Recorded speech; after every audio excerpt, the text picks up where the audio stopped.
I just saw some pieces on Facebook by Amy, who has a store. But she said she did some photo stamping and she used that kind of tree arrangement. And I thought, man, that is the perfect kind of application of the photo stamping kind of methodology. I thought, I need to do one of those, and I need to do one right now.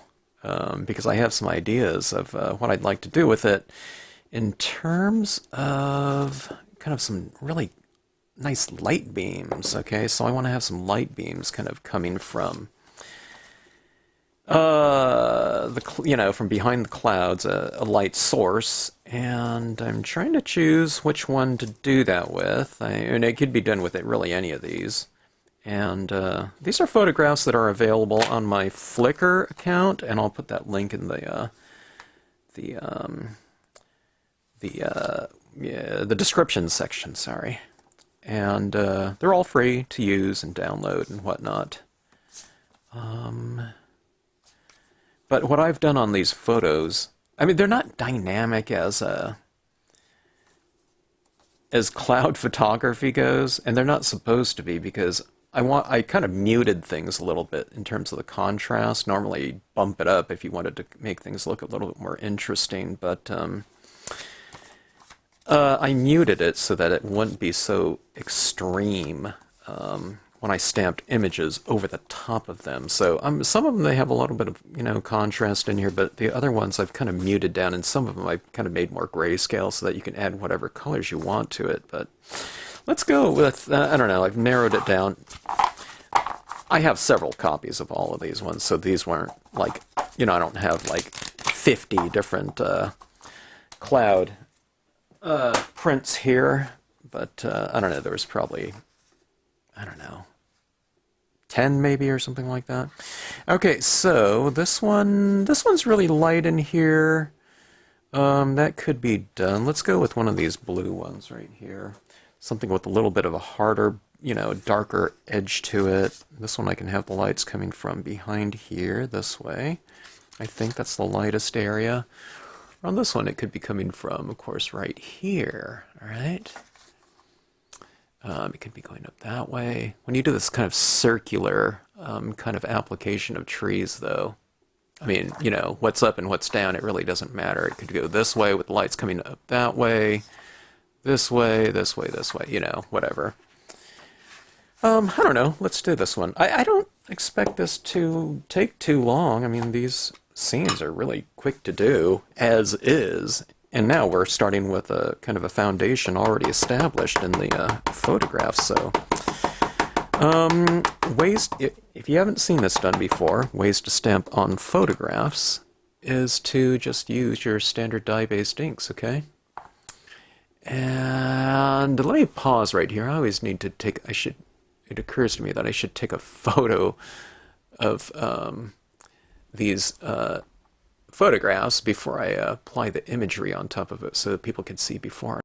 Okay, I just took a photo. I take the still photos with my same camera that I'm filming with, so I might pause periodically to take kind of pieces in the works here.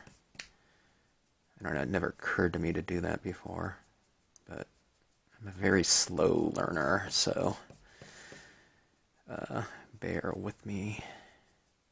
Okay, I've colored this up in black, but I'm going back over with a olive brown. There's nothing special about this color, it just happens to be the green that I happen to have that's not too kind of Christmassy green, which you can use too, but I like this kind of more olivey, kind of muted green, earthy green, okay?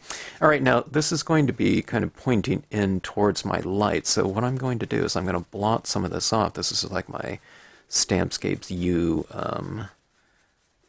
varied impressions video, okay, to represent lighting, okay? You see, did I take off the correct side of this? All right, so if I have the trees, I took off the ink off the wrong side here. I've been stamping for how many years, and sometimes I still forget about kind of what side. Anyways, I'll just use this one over here, where the light's kind of coming this way, so I'll have it right side illuminated, kind of. Okay, now pick a single vanishing point. That's really important when you do this type of thing. So I'm going to pick that little point right there that sticks off of that. I mean, you can pick anywhere, but just kind of stick to the same location every time you stamp your imagery pointing inward towards it, okay? And they call that a vanishing point, okay? All right, so can you see that? It's kind of black, but it has green on it. It's varied like that. And then I've wiped off some of the ink too, okay?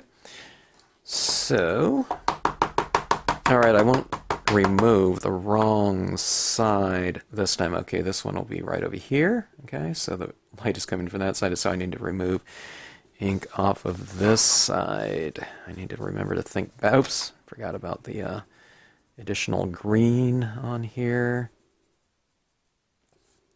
I just kind of roll my, that black off the pen, and it's fine. I learned how to do that when I worked at a stamp and a hand company, where back in the 80s, that's what we used to color everything, because dye-based pads weren't invented at the time. So it always feels so strange to be talking about things like that, like rubber stamp technology, and things that we didn't have back in the day, and we had to improvise and whatever. Gosh, when did that happen to me? Okay. Some more trees like that. See, that side of the tree is a little bit lighter, and that's going to be facing my light. You wouldn't think that dye-based inks stamped on top of photo paper would dry as quickly as they do, but I mean, that's a little bit smudgy, but it's not too smudgy, I mean, it's going to set up pretty fast. Let me see this one. Yeah, a little bit on my finger. I mean, it's not instantaneous, but just the fact that these are a glossy type of, surface right here. And it just seems strange, You would think that, I don't know, photographic paper would be a little bit more sealed off, but dye-based inks work just fine. This guy named Randall Curry came up with the kind of the idea and process of photo stamping. Just, stamping on photographs, and he said just dye-based inks worked fine, and I was like, really skeptical. I thought it'd be sitting on the surface of the paper and you'd be able to wipe at it, and it'd smear like the next day. But no, it works pretty good. Okay, see that right there? I mean, this is really fun stuff. I mean, starting off with that photograph like that for the background on these is a fantastic idea. Thanks, Amy, for the idea. She did it kind of a darker background, and then she stamped some of her trees in white. Kind of like a wintry type of thing.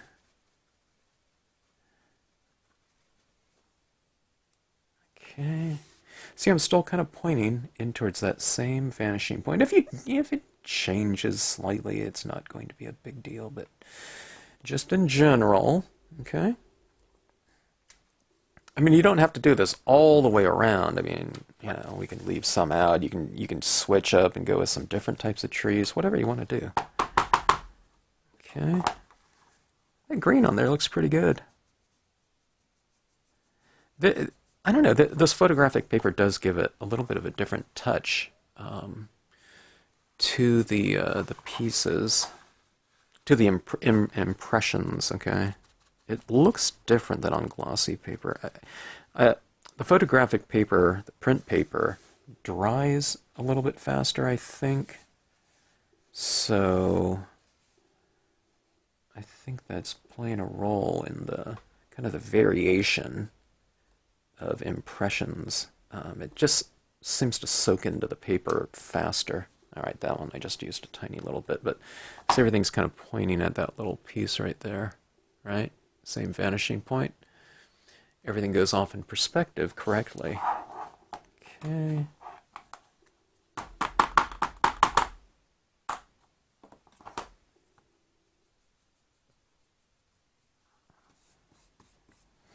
I think this will be the last one of that tree that I use. Well, let's go a little bit lower, like down here. all these trees are all kind of equally spaced. Let me overlap one a little bit, just so it doesn't, everything doesn't look so kind of monotonous. Okay, so you kind of give that a double tree right there. Okay, and when you get to this point, it really doesn't matter. Is there an up and down? I don't know. Maybe not really. Let's just do this one in just straight black. Okay. I'll put this one now. Let's put it over here.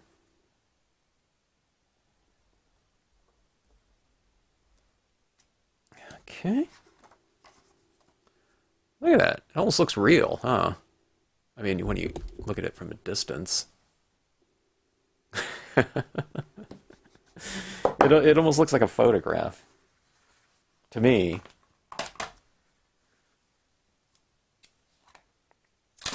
Okay. Let's get one of my leafless pine trees here. Going for kind of some variation in texture. This alone would look pretty cool. I mean, well, this would be great with like a word stamp right there, wouldn't it? You would just have to show up. I'm not sure. Maybe you'd have to stamp it onto a different piece of paper and mount it on this. I don't know. Okay, let's do this in black. This is so thin, I'm kind of debating on whether or not to wipe some of this off or not, but why don't we go with a little bit of wipe off, okay? If we don't like it, then we'll just go with a straight impression, you know, if we do another one of these. Okay, same thing, kind of aim this at the same point, okay? Continue on with that vanishing, but let's see, I'm trying to figure out where to put it. Let's go with right here. Okay. God, that looks, I don't know, that looks really good.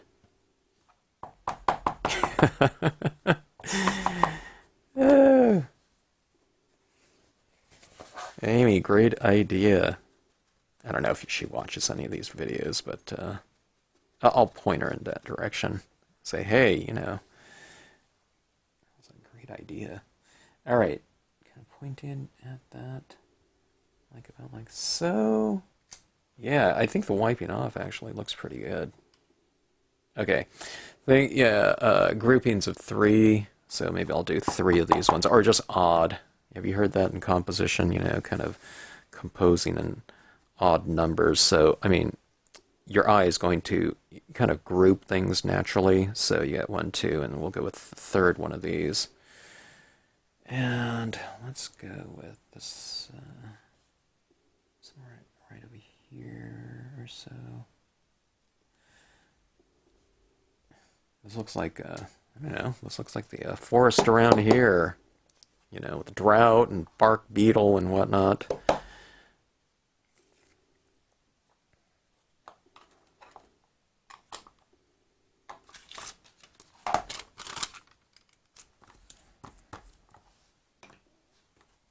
This looks just great as is, without any additional white pigment ink light beams. Okay. All right, let's pause here. I want to take a photo of this. Okay. Look at that. That looks kind of real. I never try for realism or anything like that, but I don't know. That looks pretty cool. All right, step number 2, done. Or is that step number 1? Oh yeah, okay, so choose your cloud, whatever imagery, and let's just add in some light beams into this.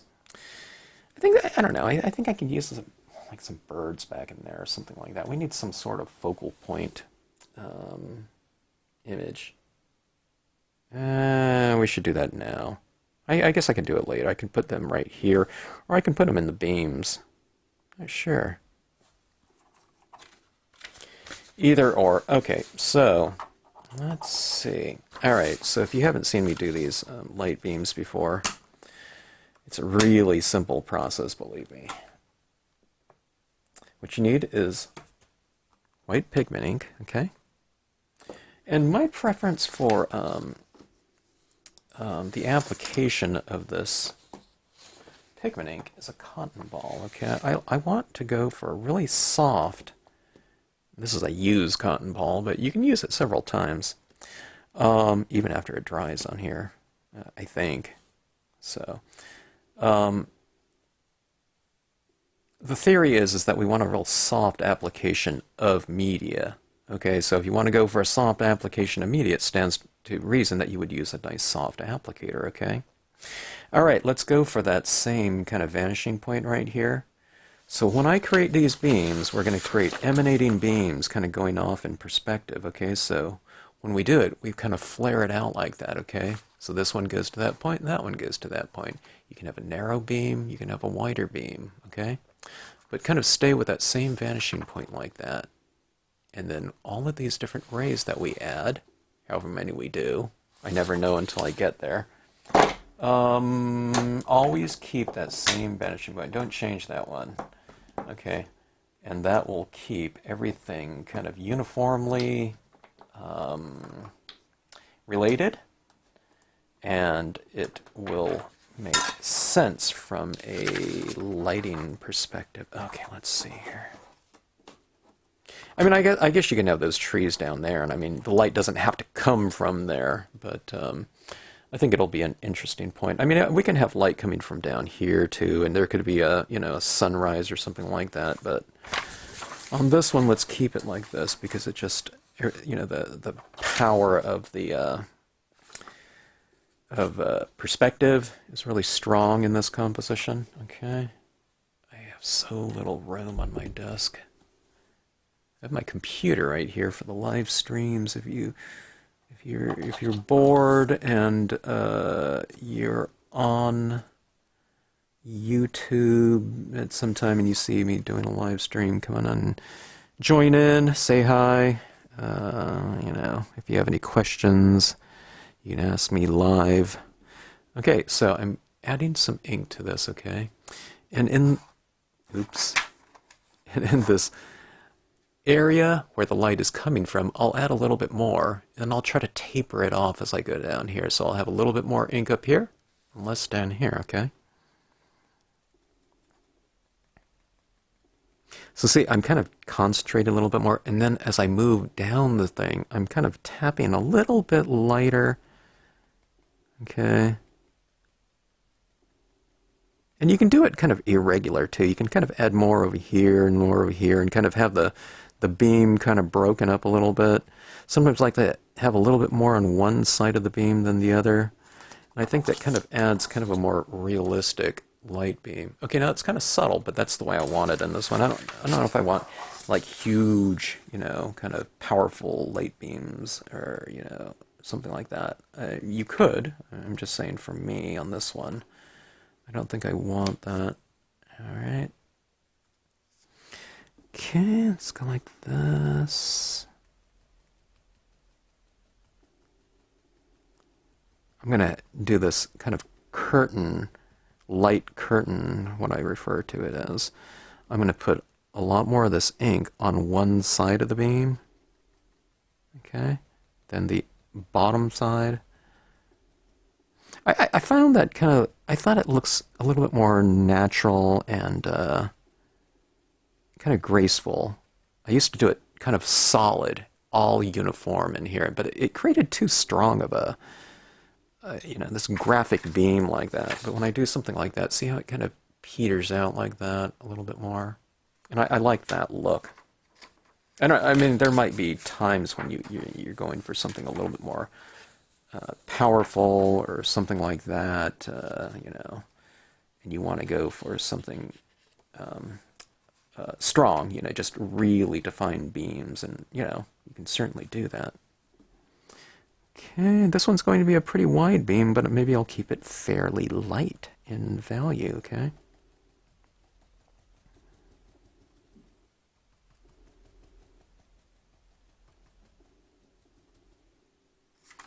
All right, so right there.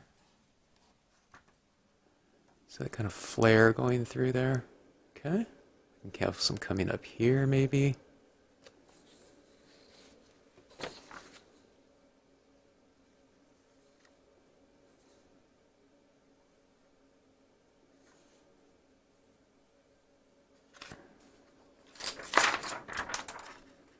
something like that.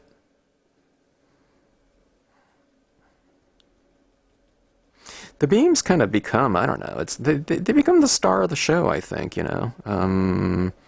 No matter what imagery you have in there, the beams are just the strongest kind of visual of the piece, but they certainly can harmonize with what you have on there. Okay, you have it like that. And let's come down here. I think let's kind of even this off a little bit more. Down here. Okay. Come with something like this. I'm thinking maybe a fairly strong beam. Okay, I have a lot of weaker ones. Well, let's make a kind of a concentrated one, meaning you just use a little bit more ink. Have it thicker on there and have it, you know, this really crisp, you know, bright beam coming across those trees like that. Is that right there? All right. I think, now let's refine things a little bit more. I think I want to go with, this beam right here is pretty weak. So I think I am going to strengthen it a little bit. Okay, just put your paper back over there and, you know, roughly find the spot again. Okay. At least I'll make it a little bit stronger towards the, you know, the source where it's emanating from. Okay, something like that. See that right there? And that looks pretty good. I think that stronger beam looks actually really good. Let's do that a couple more times. Or maybe this one more time right over here. I think that stronger beam holds up against that imagery really well, so we'll kind of utilize that.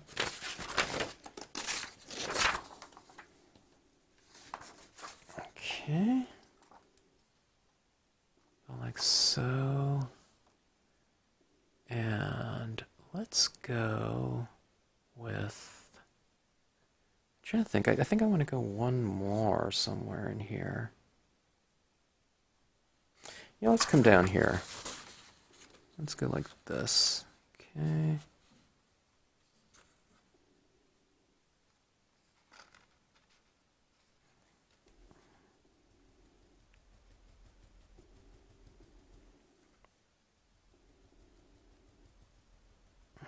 Okay.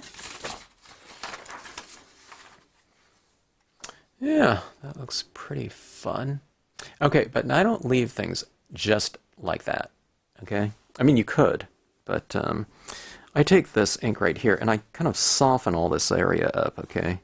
And I'll add more of this pigment ink, like around these clouds, around the source of illumination, like this, and just try to, I'll soften up some of the harder edges of some of those beams, okay? And what you can do is you can also put some of this pigment ink over some of your trees, topped like that, like they're really shining in that, or being illuminated by that light. Oh, that looks, I think that looks really cool. In fact, I think it looks great this way. I think this is up and down for me. How about you? I was kind of doing it like that, and I think that looks okay, but I think that looks really good like that. Okay, watch this right here, okay, on this tree, okay? Let's add some of this to that. And look at that, those trees kind of reaching up into the, you know, well, they're not reaching up in the heavens, but kind of pointing towards it, you know, like so. Isn't that real kind of, I think that has a real kind of a tranquil, kind of serene look to it.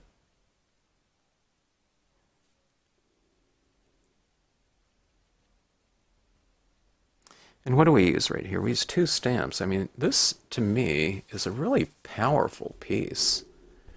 And it's just used, it's a 2-stamp scene. I mean, I think it would look great with just the spruce, too. I mean, this could have been a 1-stamp scene. Okay. Adding some more of this pigment ink on here, kind of illuminating some of these trees in here. a little bit more. It kind of gives them, when you add a little bit more pigment ink like I'm doing now, it kind of, over the tops of the images, it gives the imagery something a little bit more in common with those beams, you know, that are casting that light. It gives the trees kind of this feeling of, oh, I don't know, maybe it gives them something to relate to that light in terms of the light that's reflecting off of them being made of the same thing that's, you know, shining down on them. Okay. All right. So adding some more of this in the clouds like this extra texture like that too is really important to me from a textural standpoint, because these clouds are now, this illumination is kind of more integrated with those, you know, the texture of those light beams. Okay, those light beams have a certain texture and color to them that's different than this. So if you put some of this onto that area, it just seems to kind of make sense from a textural standpoint, because those beams are now kind of related more to the area that's that they're coming from. Does that make sense?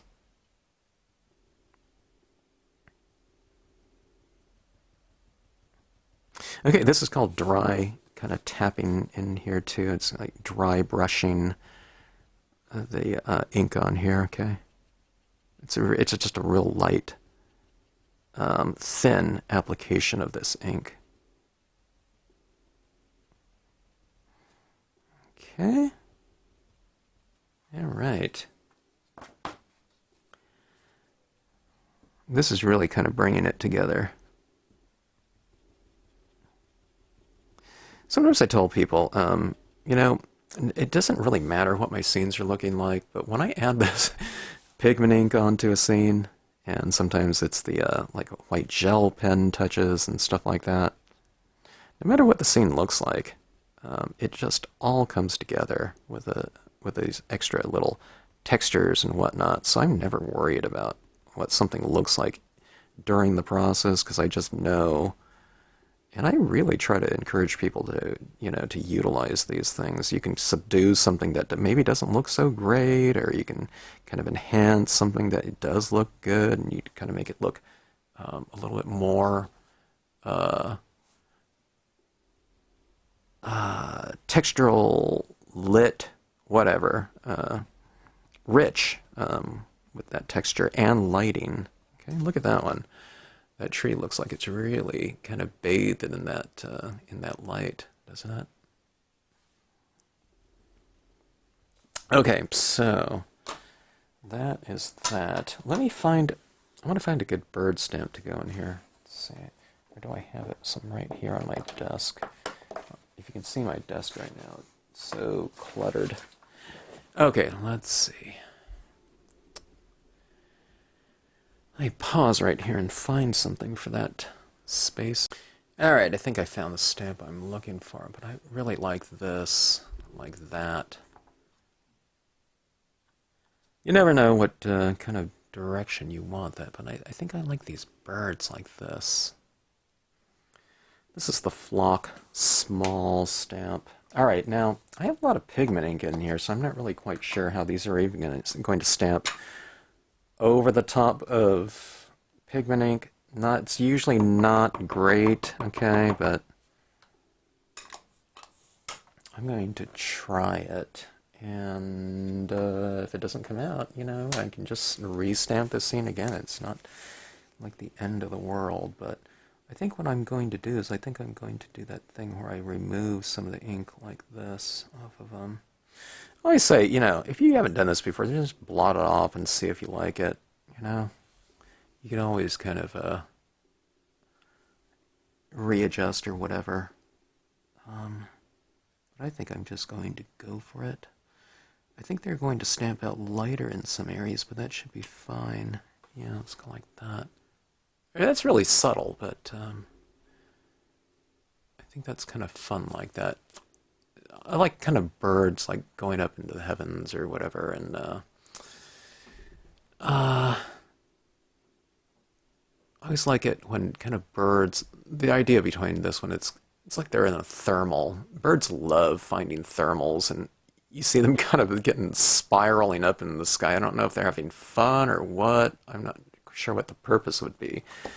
But that thermal is this little kind of pillar column of hot air, they can just kind of ride it and, get pushed higher and higher. But that's what kind of, it leads my eye up that way.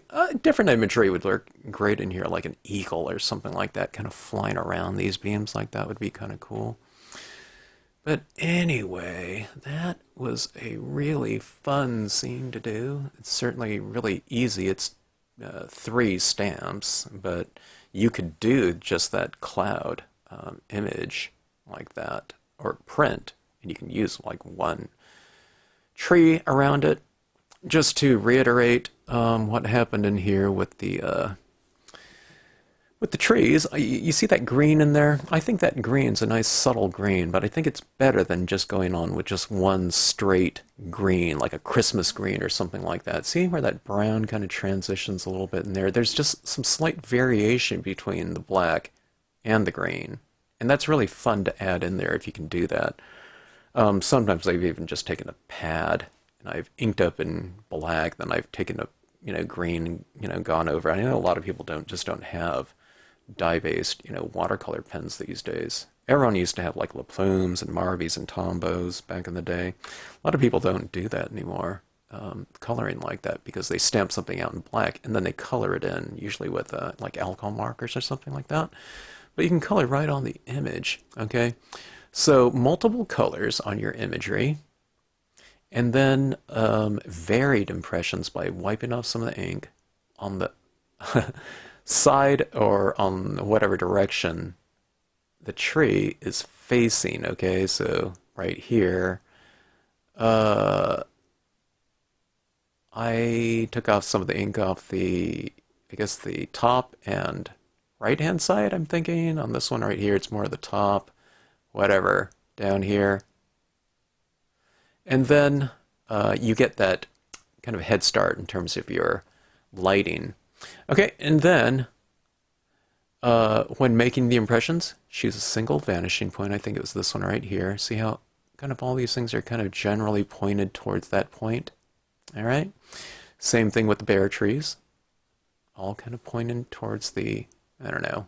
I didn't do a great job, but if I took a ruler, it looks like this one's going over here. Yeah, it's not too bad. It's not right over here instead of right here. Okay, single vanishing point. This vanishing point right here, I kind of changed mid-stream, when I was doing that vanishing point right here, I kind of pushed it back in here a little bit, so these rays are kind of going a little bit farther back like that, okay? Because, the lighting seemed like it was coming more from back here than that point right there, so I switched up a little bit. I don't know. And then, varied impressions. It makes some of them a little bit lighter, makes some of them lighter in certain areas of it, and dark, less light farther along, I think. This one you can see it's a little bit solid, then it kind of turns into, more of a beam up here, and it kind of disappears down here, dissipates, or whatever. So that solid beam right there, and it kind of peters out down this way. And have some solid, all the way through, so just vary them a little bit. Okay? And then, I don't know, if you want to stamp in some kind of little focal point like that. I don't know if that is a real focal point, because the beams are really the thing that get your attention, but anyway, those little features like that make it really fun and kind of an extra little touch. And I don't know. I want to do more of these. Maybe I'll do something with on that kind of more of the grayscale photographic print. Maybe I can color in some of the clouds, a little bit of a different tone. And we can go for some different impressions in here too. Maybe I'll do a waterfall scene and something like that with some beams. I've been working with a lot of waterfalls lately. And maybe we can incorporate more of this type of look, with these trees going back this way and some different compositions as well. So easy enough, fun to do, and I think really kind of some nice dramatic looking results. So anyways, hope you enjoyed the scene. Thanks also once again to Amy for the idea, and anyways, if you have any questions, drop me a note in the comment section, and look to that link below for kind of these general prints, that you can download and print off on your printer. Or I had these printed out just at Costco for, I don't know, inexpensive amounts. So fun stuff.